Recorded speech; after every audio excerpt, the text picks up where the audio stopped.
étaient nos maîtres, avec une figure biblique fameuse. Donc c'était le petit David contre le gros Goliath. Bon. Cette année, on va avoir une figure un peu moins connue et pourtant extrêmement importante dans la tradition juive, la figure de la reine Esther. Elle est même à l'origine d'une grande fête juive, la fête de Pourim. Alors Esther, elle est devenue reine, épouse du roi Assuérus, donc on est en Assyrie, pendant l'exil du peuple juif à Babylone. Le roi Assuérus, donc, qui est un roi euh, historique, hein, qui est un roi qui a bien existé, avait un certain nombre d'épouses, mais donc la préférée, c'était la reine Vasti. Évidemment, je précise que tout ça est dans votre Bible. Hein. Bon, peut-être plus très bien souvenir. Vous pouvez aussi retrouver l'histoire rocambolesque de la reine Esther dans une pièce de théâtre de Racine. Donc, ce qu'on a écrit de plus beau dans la littérature française, hein, Racine. Alors, il avait une première épouse, Vasti, et puis il lui demande, viens, Vasti, mets tes plus beaux atours, couvre-toi d'or et de bijoux, et viens danser dans mon festin. Et comme Vasti est vexée parce que le roi la traite comme une courtisane, elle refuse de paraître au banquet du roi. Alors le roi, vexé, renvoie Vasti et promulgue un édit: tout mari que dorénavant, dans mon royaume, tout mari soit maître chez lui. Donc, on va évidemment, on est presque dans une farce, quoi. On est presque dans un vaudeville, puisque le roi est obligé, au milieu de toutes ces bonnes femmes, de dire que c'est quand même lui le chef et que quand il demande quelque chose, ça serait bien que la femme obéisse. Tout mari doit être maître chez lui. Et donc, comme Vastis n'avait pas été très souple, il cherche une autre reine qui soit à la fois plus obéissante, mais aussi, évidemment, il faut que la reine du plus grand roi du monde soit extrêmement belle. Et il va tomber sur la fameuse Esther, alors qui est orpheline de père et de mère et qui a été élevée par son oncle Mardochée. Elle est très belle et surtout, elle a un immense charme parce qu'elle est simple, elle est belle. Vous voyez, la sobriété ne rend pas que heureuse, la sobriété rend belle. Donc, inutile de se couvrir de crème très chère et de passer son temps chez la coiffeuse, la maquilleuse et les magasins où on pose des ongles avec des petites étoiles. Hein. C'est inutile, en fait, ce qui est beau, c'est ce qui ressort, en fait, qui rayonne de notre cœur. Je me souviens, un jour, j'étais dans la liturgie de la parole avec les petits, au couvent des Dominicains de Lille, et on était dans une séance où on parlait de justement la sobriété heureuse, et on avait pris comme figure Mère Teresa, Sainte Mère Teresa, qui rayonne la joie, tout en étant une femme qui a vécu dans la pauvreté avec les plus pauvres. Et je demande aux enfants, qu'est-ce qui vous marque dans la vie de Mère Teresa? Alors moi je pensais je les avais un peu guidés pour qu'ils me disent elle a vécu avec les pauvres et c'est là qu'elle a trouvé le bonheur. Et puis évidemment la petite Clémentine, 5 ans, me dit moi ce qui me marque chez Mère Teresa, c'est qu'elle est belle. Alors, je me tourne vers la photo de Mère Teresa que j'avais affichée dans la salle où on était réunis. Et on voit une petite vieille avec comme tannée comme une vieille pomme, vous savez, avec 3 poils au menton. On ne peut pas dire que c'est les canons de la beauté plastique recherchée chez les mannequins, vous voyez, un petit peu voûtée, etc. Mais évidemment, la petite Clémentine, elle avait eu le regard plein d'acuité. Elle avait vu finalement la beauté qui rayonnait justement dans le regard de Mère Teresa, dans son sourire, cette espèce de noblesse même qui rayonnait. Alors, je reviens à Esther, qui est jeune, qui est belle, qui est simple. et qui devient reine. Mais l'histoire continue. Alors, évidemment, ça fait référence, tout ça va être repris par Jésus, Matthieu 6, 24. Vous connaissez par cœur cette histoire que raconte cet exemple que donne le Christ. Observez, il faut que je parle plus doucement. D'accord. Observez les lys des champs. C'est qui ça? Salomon, dans toute sa gloire, n'est pas habillé comme eux. Les lys des champs qui poussent tout seuls, qui sont tout simples, une graine, un peu d'eau, un peu de terre, et même le plus grand roi de Jérusalem n'est pas habillé comme eux dans toute sa gloire. Alors, le problème pour Esther, c'est qu'il y a sous le règne d'Assuérus une politique antisémite. On interdit aux Juifs d'accéder aux responsabilités. C'est le cas aujourd'hui dans énormément de pays dans le monde pour les chrétiens. Moi qui ai vécu par exemple en Égypte, la religion est inscrite sur la carte d'identité, et si donc les chrétiens sont des citoyens de deuxième zone, vous ne pouvez pas être responsable dans l'armée, vous ne pouvez pas être chef de clinique, vous ne pouvez pas être directeur d'école si vous êtes chrétien, même si vous avez les mêmes diplômes et que vous êtes plus compétent que votre voisin qui est musulman. Vous êtes des citoyens de deuxième zone. C'est le cas dans beaucoup de pays du monde, c'est le cas au Pakistan, c'est le cas dans un certain nombre de pays du monde pour les chrétiens aujourd'hui. Mais le roi Assuérus a un grand vizir qui s'appelle Aman et qui a une grande haine contre les Juifs parce que Mardochée, l'oncle d'Esther, a refusé de s'incliner devant lui. Et donc, il en veut aux Juifs et parvient à monter le roi contre eux. Et alors Assuérus lui demande, mais qu'est-ce qu'on va faire contre les Juifs? Et Aman dit, on n'a qu'à les disperser dans le monde. Et puis ils réfléchissent, puis ils disent, non, en fait, on ne peut pas disperser les Juifs dans le monde parce que c'est déjà le cas. Les Juifs ont déjà été arrachés à leur terre et ont été dispersés dans le monde. Donc, qu'est-ce qu'on peut faire maintenant contre les Juifs? Et Aman dit, il n'y a plus qu'une solution, c'est l'extermination, la solution finale.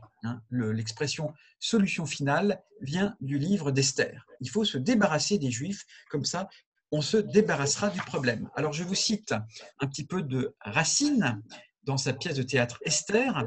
Mardochée, qui s'adresse à Esther, lisez, lisez l'arrêt détestable, cruel, nous sommes tous perdus, c'en est fait d'Israël.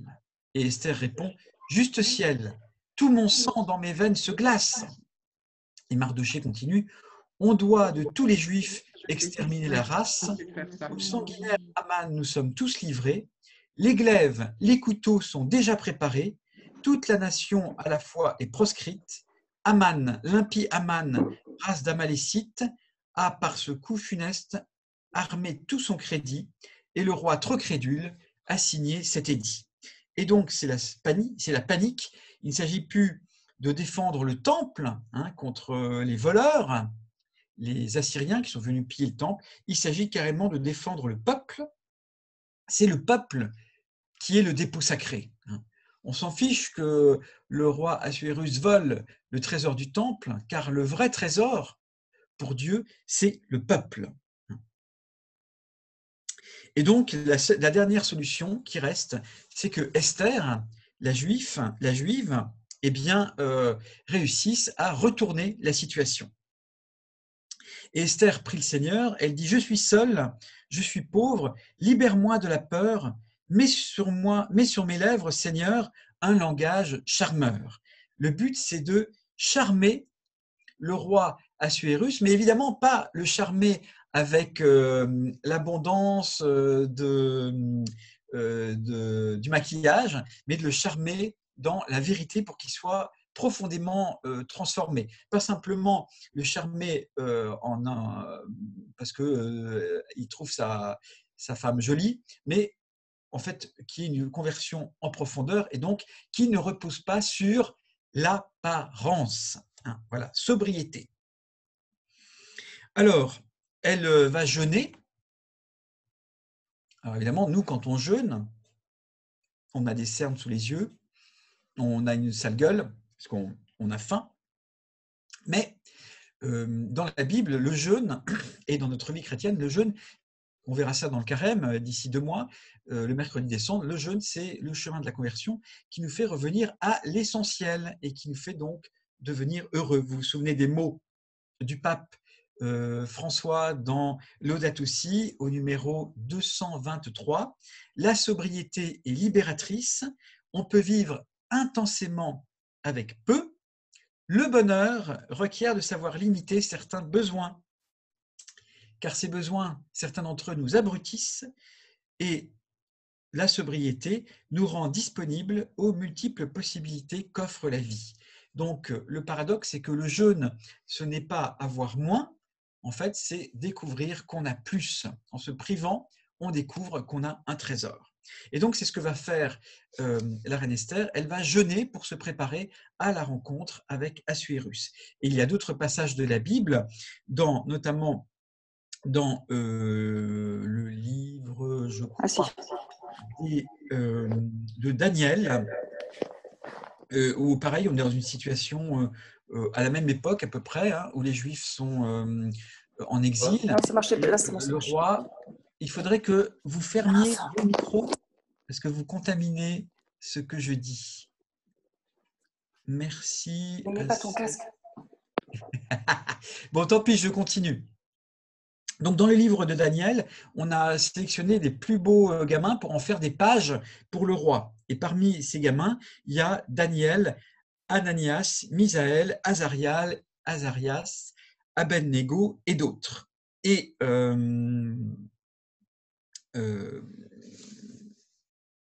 ils doivent se présenter devant le roi. Et Daniel dit à l'intendant, « Je t'en prie, mets-nous à l'épreuve pendant 10 jours qu'on ne nous donne que des légumes et de l'eau. Tu verras notre mine, tu compareras avec la mine des autres pages qui mangent les mets des païens, parce qu'en fait, ces jeunes juifs ne veulent pas manger la viande et les mets qui viennent de la table du roi, car ce n'est pas cachère.